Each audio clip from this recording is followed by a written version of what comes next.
Hey there, Sharon Horne-Ellstrom here. Welcome to day 177 of our Get Your Goals annual challenge. We're doing one thing every day to get what we want. You're doing one thing every day to get what you want. I'm doing one thing every day to move me toward my goals and objectives in the different areas and aspects of my life, just like you are. This month, we're focusing on financial goals, financial well-being, financial health, and the goals we need to set and achieve in order to get that in our lives. And of course, just like everything else, it's defined by you, just like financial health, financial well-being, financial goals are defined by me for my life.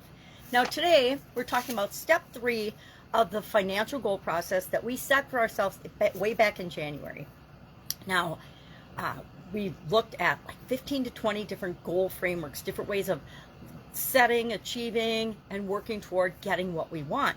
And we came up with a 7-step process. So the end of each month, we are talking through that process specifically with the area of the life framework that we're working on. This month, we're working on financial.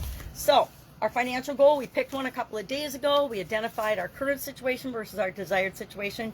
Yesterday, we took it and we put it in the framework of SMART goals because it's a way to make it more specific, measurable, achievable, realistic, and time-bound. All of those things have been proven scientifically and through experimentation, personal and other people, experts in those areas, to be effective in helping us to achieve our goals and objectives. Just like this step in the process is helping us. This step 3, is to break your goal down into steps, into smaller pieces, smaller chunks.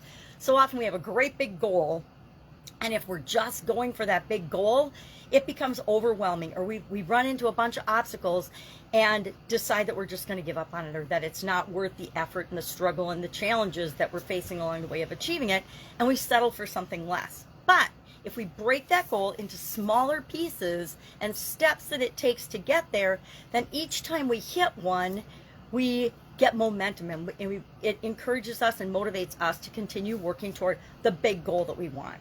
So how do we go about doing that? And the rest of the process helps us to do that, but we're going to start thinking about it and talking about it today. Breaking our goal down into, I like to say, bite-sized pieces, because how do you eat an elephant? One bite at a time. That is the silliest, oldest joke, but it still makes me smile every time.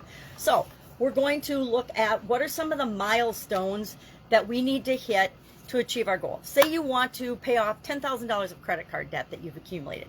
Well, instead of just focusing on the $10,000, which can be overwhelming, break it down, for example, into milestones of $2,500 chunks. So your first goal is to get to that first $2,500 paid off, and then you know if you've gotten there that you can get all the way, right?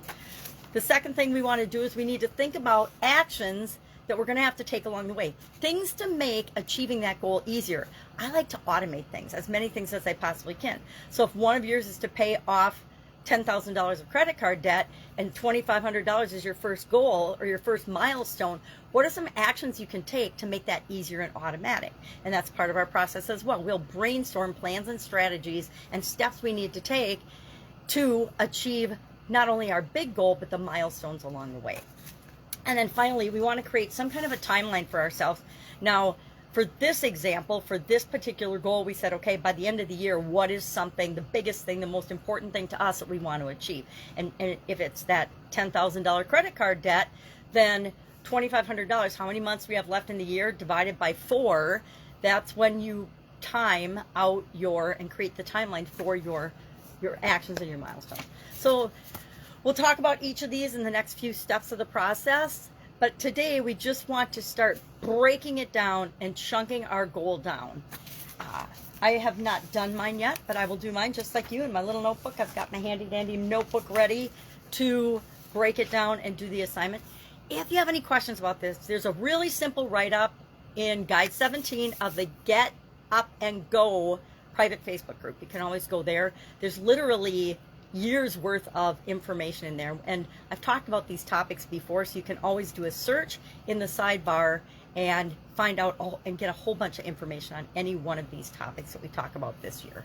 All right, any questions, ask. Otherwise, I will be with you tomorrow. Our action item today is just to take your goal, the goal that you've set for yourself, and then break it down into the bigger chunks, the bigger steps. It's called chunking. I like to chunk things out and deal with them a little bit at a time, knowing that if I knock them off the chunks, I'm going to achieve my overall goal and objective.